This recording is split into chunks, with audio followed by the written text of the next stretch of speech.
اعوذ باللہ من الشیطان الرجیم بسم اللہ الرحمن الرحیم واستعینوا بالصبر والصلاة وإنها لكبيرة إلا على الخاشعين الذين يظنون أنهم ملاقو ربهم وأنهم إليه راجعون۔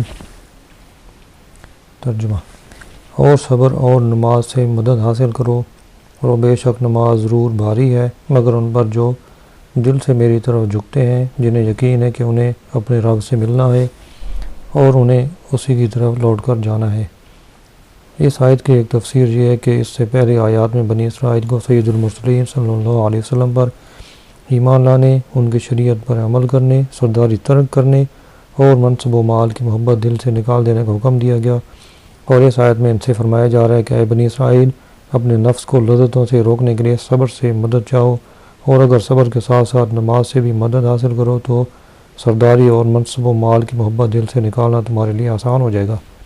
بے شک نماز ضرور بھاری ہے، البتہ ان لوگوں پر بھاری نہیں جو دل سے میری طرف جھکتے ہیں۔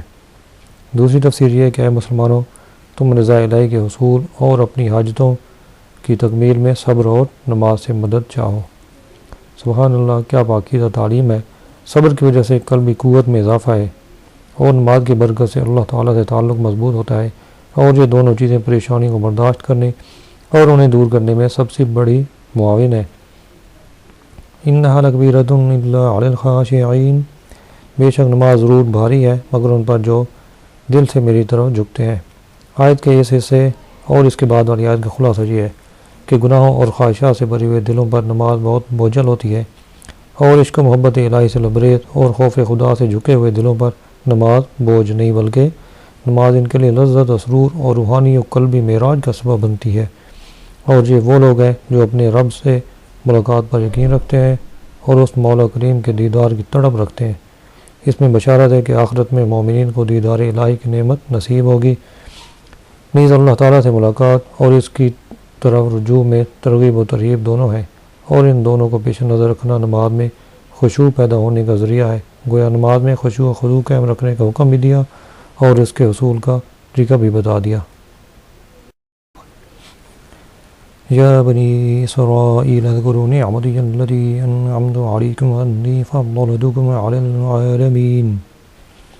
ترجمہ: اے یعقوب کی اولاد، یاد کرو میرا وہ احسان جو میں نے تم پر کیا، اور یہ کہ میں نے تمہیں اس سارے زمانے پر فضیلت عطا فرمائی۔ یہاں سے ایک بار پھر بنی اسرائیل کو اللہ تعالیٰ کے احسانات یاد کرنے کا حکم دیا گیا ہے تاکہ وہ اللہ تعالیٰ کے حبیب صلی اللہ علیہ وسلم کی اطاعت ترک کرنے سے ڈریں اور ان پر حجت پوری ہو جائے۔ یاد رہے کہ ان آیات میں بنی اسرائیل کے لوگوں سے خطاب کیا جا رہا ہے جو سید المرسلین صلی اللہ علیہ وسلم کے مقدس زمانے میں موجود تھے، اور انہیں اللہ تعالیٰ کی جو نعمتیں یاد کرنے کا حکم دیا جا رہا ہے وہ یہ ہے: تمام اہل زمانہ پر فضیلت و برتری، دریا میں راستہ بن جانا، فرعون سے نجات، تورات کا عطا ہونا، بچڑے کی پوجا پر معافی مل جانا، ایک گروہ کا مرنے کے بعد زندہ کیا جانا، بادلوں سے سایہ ملنا، من و سلوہ نازل ہونا، پانی کے بعد چشمے جاری ہونا، زمین اناج عطا کیا جانا وغیرہ۔ یہ تمام نعمتیں ان کے آباء و اجداد کو دی گئی تھیں، اور چونکہ جو نعمت آباء و اجداد کو ملی ہو وہ ان کی اولاد کے حق میں بھی نعمت ہوتی ہے، اس لیے ان سے فرمایا جا رہا ہے کہ اے یعقوب کی اولاد، میرا وہ احسان یاد کرو جو میں نے تم پر کیا، اور میرے حبیب صلی اللہ علیہ وسلم کی پیروی کر کے اور ان کے دین میں داخل ہو کر میری ان نعمتوں کا شکر ادا کرو۔ بنی اسرائیل کے نعمتوں کو سامنے رکھ کر امت محمدیہ پر ہونے والے انعامات کو شمار کرے تو ہم سمجھ سکتے ہیں کہ شکر گزاری کا تقاضا ہم سے کس قدر مطلوب ہے۔ انی فضلتکم علی العالمین، میں نے تمہیں تمام جہان والوں پر فضیلت عطا فرمائی۔ اس سے مراد یہ ہے کہ بنی اسرائیل کو ان کے زمانے میں تمام لوگوں پر فضیلت عطا کی گئی، اور جب حضور پر نور صلی اللہ علیہ وسلم کی آمد ہوئی تو یہ فضیلت آپ صلی اللہ علیہ وسلم کی امت کی طرف منتقل ہو گئی، اور اللہ تعالیٰ نے اپنے حبیب صلی اللہ علیہ وسلم کی امت کو سب امتوں سے افضل بنا دیا، جیسے کہ ارشاد فرمایا: کنتم خیر امت اخرجت للناس، اے مسلمانوں تم بہترین امت ہو جو لوگوں کی ہدایت کے لیے ظاہر کی گئی۔ سورہ آل عمران۔ واتقوا یوما لا تجزی نفس عن نفس شیئا ولا يقبل منها شفاعة ولا يؤخذ منها عدل ولا هم ينصرون۔ ترجمہ: اور اس دن سے ڈرو جس دن کوئی جان کسی دوسرے کی طرف سے بدلہ نہ دے گی اور نہ کوئی سفارش مانی جائے گی، اور نہ اس سے کوئی معاوضہ لیا جائے گا اور نہ ان کی مدد کی جائے گی۔ یعنی اے بنی اسرائیل، قیامت کے اس دن سے ڈرو جس دن کوئی بھی شخص کسی کافر کی طرف سے بدلہ نہ دے گا اور نہ کافر کے بارے میں کسی کی کوئی سفارش مانی جائے گی، اور نہ اس کافر سے جہنم کے عذاب سے نجات کے بدلے کوئی معاوضہ لیا جائے گا، اور نہ ان کفار سے اللہ تعالیٰ کا عذاب دور کر کے ان کی مدد کی جائے گی۔ اس سے معلوم ہوا کہ قیامت کے دن کافر کو نہ کوئی کافر نفع پہنچا سکے گا اور نہ کوئی مسلمان۔ اس دن شفاعت صرف مسلمان کے لیے ہوگی، جیسے کہ دیگر آیات میں بیان ہوا۔ البتہ یہ بات یاد رکھنی چاہیے کہ شفاعت کی امید پر گناہ کرنے والا ایسا ہی ہے جیسے اچھے ڈاکٹر کے مل جانے کی امید پر کوئی زہر کھا لے، یا ہڈیوں کے ماہر ڈاکٹر کے ملنے کی امید پر گاڑی کے نیچے آ کر اپنی ہڈیاں توڑوا لے۔ وَإِذْ نَجَّيْنَاكُمْ مِنْ آلِ فِرْعَوْنَ يَسُومُونَكُمْ سُوءَ الْعَذَابِ يُذَبِّحُونَ أَبْنَاءَكُمْ وَيَسْتَحْيُونَ نِسَاءَكُمْ وَفِي ذَلِكُمْ بَلَاءٌ مِّن رَّبِّكُمْ عَظِيمٌ۔ ترجمہ: اور یاد کرو جب ہم نے تمہیں فرعونیوں سے نجات دی جو تمہیں بہت برا عذاب دیتے تھے، تمہارے بیٹوں کو ذبح کرتے تھے اور تمہاری بیٹیوں کو زندہ چھوڑ دیتے، اور اس میں تمہارے رب کی طرف سے بڑی آزمائش تھی۔ اس سے پہلی آیت میں بنی اسرائیل پر کی گئی نعمتوں کا اجمالی بیان ہوا، اور اب یہاں سے ان نعمتوں کو تفصیل کے ساتھ بیان کیا جا رہا ہے۔ چنانچہ ارشاد فرمایا: اے بنی اسرائیل، میری وہ نعمت یاد کرو کہ جب ہم نے تمہیں فرعون کی پیروی کرنے والوں سے نجات دی جو تمہیں بہت برا عذاب دیتے تھے۔ فرعون نے بنی اسرائیل پر نہایت بے دردی سے محنت و مشقت کے دشوار کام لازم کر رکھے تھے۔ پتھروں کی چٹانیں کاٹ کر ڈھوتے ڈھوتے ان کی کمریں اور گردنیں زخمی ہو گئی تھیں۔ غریبوں پر ٹیکس مقرر کیے ہوئے تھے جو غروب آفتاب سے قبل جبراً وصول کیے جاتے تھے، اور جو ٹیکس نہ دے پاتا اسے سخت سزائیں ملتی تھیں۔ اس فرعونیت کا کچھ نمونہ ان مسلمان ممالک میں دیکھا جا سکتا ہے جہاں کفار نے پنجے گاڑ کر مسلمان پر ظلم و ستم کے پہاڑ توڑ رکھے ہیں اور مسلمانوں کے لیے عقوبت خانے اور خصوصی جیلیں بنا رکھی ہیں۔ جس طرح فارس کے بادشاہ کا لقب کسریٰ، روم کے بادشاہ کا قیصر اور حبشہ کے بادشاہ کا لقب نجاشی تھا، اسی طرح قبطی اور عمالقہ قوم سے تعلق رکھنے والے مصر کے بادشاہوں کا لقب فرعون ہوتا تھا۔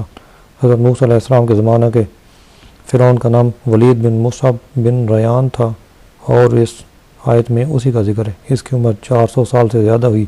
نیز اس آیت میں آل فرعون سے اس کے پیروکار مراد ہے۔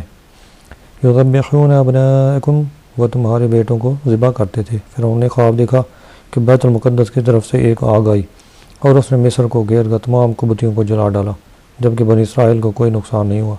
اس خواب سے اسے بڑی وحشت ہوئی۔ کاہنوں نے تعبیر دی کہ بنی اسرائیل میں ایک لڑکا پیدا ہوگا جو تیری ہلاکت اور تیرے سلطنت کی تباہی کا سبب بنے گا۔ یہ سن کر فرعون نے حکم دیا کہ بنی اسرائیل میں جو لڑکا پیدا ہو اسے قتل کر دیا جائے۔ یوں ہزاروں کی تعداد میں بچے قتل کیے گئے۔ قدرت الہی سے اس قوم کے بوڑھے جلد مرنے لگے تو قبطی سرداروں نے گھبرا کر فرعون سے شکایت کی کہ ایک طرف بنی اسرائیل میں موت کی کثرت ہو گئی ہے اور دوسری طرف ان کے بچے بھی قتل کیے جا رہے ہیں۔ اگر یہی صورتحال رہی تو ہمیں خدمتگار کہاں سے ملیں گے؟ اس پر فرعون نے حکم دیا کہ 1 سال بچے قتل کیے جائیں اور 1 سال چھوڑ دیے جائیں۔ تو جو سال چھوڑنے کا تھا اس میں حضرت ہارون علیہ السلام پیدا ہوئے، اور قتل کے سال حضرت موسیٰ علیہ السلام کی ولادت ہوئی۔ یہ واقعہ سورہ قصص کے پہلے رکوع میں کافی تفصیل سے بیان کیا گیا ہے۔ وفی ذالکم بلاء، اور اس میں آزمائش تھی۔ بلا امتحان اور آزمائش کو کہتے ہیں، اور آزمائش نعمت سے بھی ہوتی ہے اور شدت و محنت سے بھی۔ نعمت سے بندے کی شکر گزاری اور محنت و مشقت سے اس کے صبر کا حال ظاہر ہوتا ہے۔ اس آیت میں اگر ذالکم کا اشارہ فرعون کے مظالم کی طرف ہو تو بلا سے محنت و مصیبت مراد ہوگی، اور اگر ان مظالم سے نجات دینے کی طرف اشارہ ہو تو بلا سے نعمت مراد ہوگی۔ وَإِذْ فَرَقْنَا بِكُمُ الْبَحْرَ فَأَنْجَيْنَاكُمْ وَأَغْرَقْنَا آلَ فِرْعَوْنَ وَأَنْتُمْ تَنظُرُونَ۔ ترجمہ: اور یاد کرو جب ہم نے تمہارے لیے دریا کو پھاڑ دیا تو ہم نے تمہیں بچا لیا اور فرعونیوں کو تمہاری آنکھوں کے سامنے غرق کر دیا۔ یہ دوسری نعمت کا بیان ہے جو بنی اسرائیل پر فرمائی کہ انہیں فرعونیوں کے ظلم و ستم سے نجات دی اور فرعون کو اس کی قوم سمیت ان کے سامنے غرق کر دیا، جس کا مختصر واقعہ یہ ہے کہ حضرت موسیٰ علیہ السلام حکم الہی رات کے وقت بنی اسرائیل کو لے کر مصر سے روانہ ہوئے۔ صبح کو فرعون ان کی جستجو میں ایک بھاری لشکر لے کر نکلا اور انہیں دریا کے کنارے پر پا لیا۔ بنی اسرائیل نے فرعون کے لشکر کو دیکھ کر حضرت موسیٰ علیہ السلام سے فریاد کی۔ آپ علیہ السلام نے اللہ تعالیٰ کے حکم سے دریا پر اپنا عصا مارا، اس کی برکت سے عین دریا میں 12 خشک راستے پیدا ہو گئے اور پانی دیواروں کی طرح کھڑا ہو گیا، اور ان آبی دیواروں میں جالی کی مثل روشندان بن گئے۔ بنی اسرائیل کی ہر جماعت ان راستوں میں ایک دوسری کو دیکھتی اور باہم باتیں کرتی ہوئی گزر گئی۔ فرعون بھی اپنے لشکر سمیت ان دریا راستوں میں داخل ہو گیا، لیکن جب اس کا تمام لشکر دریا کے اندر آ گیا تو دریا اپنی اصلی حالت پر آیا اور تمام فرعونی اس میں غرق ہو گئے، اور بنی اسرائیل دریا کے کنارے فرعونیوں کے غرق کا منظر دیکھ رہے تھے۔ فرعونیوں کا غرق ہونا محرم کی 10ویں تاریخ کو ہوا، اور حضرت موسیٰ علیہ السلام نے اس دن شکر کا روزہ رکھا۔ صحیح بخاری اور صحیح مسلم میں ہے، حضرت عبداللہ بن عباس رضی اللہ عنہ فرماتے ہیں، جب حضور پر نور صلی اللہ علیہ وسلم مدینہ تشریف لائے تو آپ نے دیکھا کہ یہودی عاشورہ کا دن روزہ رکھتے تھے۔ آپ صلی اللہ علیہ وسلم نے ارشاد فرمایا، یہ کیا ہے؟ یہودی نے عرض کی، یہ نیک دن ہے، یہ وہ دن ہے جس میں اللہ تعالیٰ نے بنی اسرائیل کو ان کے دشمن سے نجات دی، تو حضرت موسیٰ علیہ السلام نے اس دن روزہ رکھا تھا۔ رسول کریم صلی اللہ علیہ وسلم نے ارشاد فرمایا، تمہاری نسبت موسیٰ سے میرا تعلق زیادہ ہے۔ چنانچہ آپ صلی اللہ علیہ وسلم نے اس دن روزہ رکھا اور اس دن روزہ رکھنے کا حکم دیا۔ البتہ صرف 10 محرم کا روزہ نہ رکھا جائے، بلکہ اس کے ساتھ آگے یا پیچھے ایک روزہ ملایا جائے، جیسا کہ حضرت عبداللہ بن عباس رضی اللہ عنہ سے مروی رسول اللہ صلی اللہ علیہ وسلم نے ارشاد فرمایا، عاشورہ کے دن کا روزہ رکھو اور اس میں یہودیوں کی مخالفت کرو۔ عاشورہ کے دن سے پہلے یا بعد میں ایک دن کا روزہ رکھو۔ اس سے معلوم ہوا کہ انبیاء کرام علیہ السلام پر جو انعام الہی ہو اس کی یادگار قائم کرنا اور شکر بجا لانا سنت ہے، اگرچہ کفار بھی اس یادگار کو قائم کرتے ہوں۔ وَإِذْ وَعَدْنَا مُوسَىٰ 40 لَيْلَةً ثُمَّ اتَّخَذْتُمُ الْعِجْلَ مِن بَعْدِهِ وَأَنْتُمْ ظَالِمُونَ ثُمَّ عَفَوْنَا عَنْكُم مِّن بَعْدِ ذَلِكَ لَعَلَّكُمْ تَشْكُرُونَ۔ ترجمہ: اور یاد کرو جب ہم نے موسیٰ سے 40 راتوں کا وعدہ فرمایا، پھر اس کے پیچھے تم نے بچھڑے کی پوجا شروع کر دی اور تم واقعی ظالم تھے، پھر اس کے بعد ہم نے تمہیں معافی عطا فرمائی تاکہ تم شکر ادا کرو۔ اس آیت اور اس کے بعد والی آیت میں بنی اسرائیل پر کی گئی جو نعمت بیان ہوئی، اس کا خلاصہ یہ ہے کہ فرعون اور فرعونیوں کی ہلاکت کے بعد جب حضرت موسیٰ علیہ السلام بنی اسرائیل کو لے کر مصر کی طرف لوٹے تو ان کی درخواست پر اللہ تعالیٰ نے تورات عطا فرمانے کا وعدہ فرمایا، اور اس کے لیے 30 دن اور پھر 10 دن کا اضافہ کر کے 40 دن کی مدت مقرر فرمائی، جیسے سورہ اعراف میں ہے۔ ان 40 دنوں میں ذوالقعدہ کا پورا مہینہ اور 10 دن ذوالحجہ کے شامل تھے۔ حضرت موسیٰ علیہ السلام اپنی قوم پر حضرت ہارون علیہ السلام کو اپنا نائب بنا کر تورات حاصل کرنے کوہ طور میں تشریف لے گئے۔ 40 دن رات وہاں ٹھہرے اور اس عرصہ میں کسی سے بات چیت نہ کی۔ اللہ تعالیٰ نے تختیوں پر تحریری صورت میں آپ علیہ السلام کو تورات عطا فرمائی۔ دوسری طرف سامری نے جواہرات سے مزین سونے کا ایک بچڑا بنا کر قوم سے کہا کہ یہ تمہارا معبود ہے۔ وہ لوگ 1 مہینے تک حضرت موسیٰ علیہ السلام کا انتظار کرنے کے بعد سامری کے بہکانے سے بچڑے کی پوجا کرنے لگے۔ ان پوجا کرنے والوں میں تمام بنی اسرائیل شامل تھے، صرف حضرت ہارون علیہ السلام اور آپ کے 12,000 ساتھی اس شرک سے دور رہے۔ جب حضرت موسیٰ علیہ السلام واپس تشریف لائے تو قوم کی حالت دیکھ کر انہیں تنبیہ کی اور انہیں ان کے گناہ کا کفارہ بتایا۔ چنانچہ جب انہوں نے حضرت موسیٰ علیہ السلام کے بتائے ہوئے طریقے کے مطابق توبہ کی تو اللہ تعالیٰ نے انہیں معاف کر دیا۔ وَإِذَا آتَيْنَا مُوسَى الْكِتَابَ وَالْفُرْقَانَ لَعَلَّكُمْ تَهْتَدُونَ۔ ترجمہ: اور یاد کرو جب ہم نے موسیٰ کو کتاب عطا کی اور حق و باطل میں فرق کرنا تاکہ تم ہدایت پا جاؤ۔ الفرقان فرق کرنا۔ فرقان کے کئی معنی بیان کیے گئے ہیں۔ فرقان سے مراد بھی تورات ہی ہے۔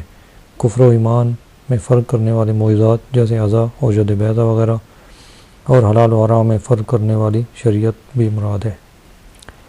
وَإِذْ قَالَ مُوسَىٰ لِقَوْمِهِ يَا قَوْمِ إِنَّكُمْ ظَلَمْتُمْ أَنفُسَكُمْ بِاتِّخَاذِكُمُ الْعِجْلَ فَتُوبُوا إِلَىٰ بَارِئِكُمْ فَاقْتُلُوا أَنفُسَكُمْ ذَٰلِكُمْ خَيْرٌ لَكُمْ عِندَ بَارِئِكُمْ فَتَابَ عَلَيْكُمْ إِنَّهُ هُوَ التَّوَّابُ الرَّحِيمُ۔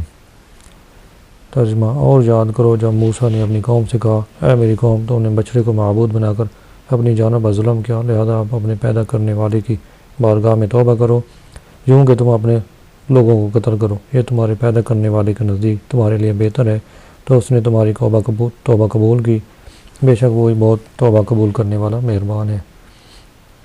بنی اسرائیل بچڑے پوجنے کے گناہ سے یوں معافی ملی کہ حضرت موسیٰ علیہ السلام نے قوم سے فرمایا تمہاری توبہ کی صورت یہ ہے کہ جنہوں نے بچڑے کی پوجا نہیں کی ہے وہ پوجا کرنے والوں کو قتل کریں، اور مجرم راضی خوشی سکون کے ساتھ قتل ہو جائیں۔ وہ لوگ اس پر راضی ہو گئے اور صبح سے شام تک 70,000 قتل ہو گئے۔ تب حضرت موسیٰ علیہ السلام اور حضرت ہارون علیہ السلام نے گڑگڑاتے ہوئے بارگاہ حق میں ان کی معافی کی التجا کی۔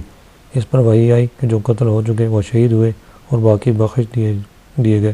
قاتل و مقتول سب جنتی ہیں۔ اس آیت سے معلوم ہے کہ شرک کرنے سے مسلمان مرتد ہو جاتا ہے اور مرتد کی سزا قتل ہے، کیونکہ یہ اللہ تعالیٰ سے بغاوت کر رہا ہے، اور جو اللہ تعالیٰ کا باغی ہو اسے قتل کر دینا ہی حکمت اور مصلحت کے عین مطابق ہے۔ دنیا کے تقریباً تمام ممالک میں یہ قانون نافذ ہے کہ جو اس ملک کے بادشاہ سے بغاوت کرے اسے قتل کر دیا جائے۔ اس قانون کا انسانیت کے تمام علمبردار تسلیم کرتے ہیں اور اس کے خلاف کسی طرح کی کوئی آواز بلند نہیں کرتے۔ جب دنیاوی بادشاہ کے باغی کو قتل کر دینا انسانیت پر ظلم نہیں، تو جو سب بادشاہوں کے بادشاہ اللہ تعالیٰ کا باغی ہو جائے اسے قتل کر دیا جانا کس طرح ظلم ہو سکتا ہے؟ بچڑا بنا کر پوجنے میں بنی اسرائیل کے کئی جرم تھے۔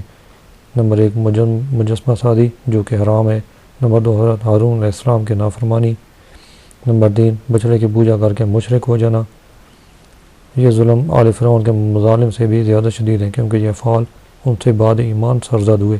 اس وجہ سے وہ مستحق تو اس کے تھے کہ عذاب الہی انہیں مہلت نہ دے اور فی الفور ہلاک کر کے کفر پر ان کا خاتمہ کر دے، لیکن حضرت موسیٰ اور حضرت ہارون علیہ السلام کے طفیل انہیں توبہ کا موقع دیا گیا۔ یہ اللہ تعالیٰ کا بڑا فضل ہے اور یہ قتل ان کے لیے کفارہ تھا۔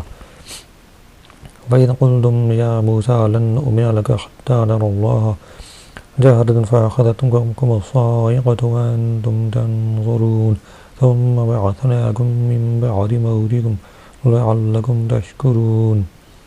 ترجمہ: اور یاد کرو جب تم نے کہا اے موسیٰ ہم ہرگز تمہارا یقین نہ کریں گے جب تک اعلانیہ خدا کو نہ دیکھ لیں، تو تمہارے دیکھتے ہی دیکھتے تمہیں کڑک نے پکڑ لیا، پھر تمہاری موت کے بعد ہم نے تمہیں زندہ کیا تاکہ تم شکر ادا کرو۔ جب بنی اسرائیل نے توبہ کی اور کفارے میں اپنی جانیں بھی دے دی تو اللہ تعالیٰ نے حکم فرمایا کہ حضرت موسیٰ علیہ السلام انہیں اس گناہ کی معذرت پیش کرنے کے لیے حاضر کریں۔ چنانچہ حضرت موسیٰ علیہ السلام ان میں سے 70 آدمی منتخب کر کے کوہ طور پر لے گئے۔ وہاں جا کر وہ کہنے لگے اے موسیٰ ہم آپ کا یقین نہ کریں گے جب تک خدا کو اعلانیہ نہ دیکھ لیں۔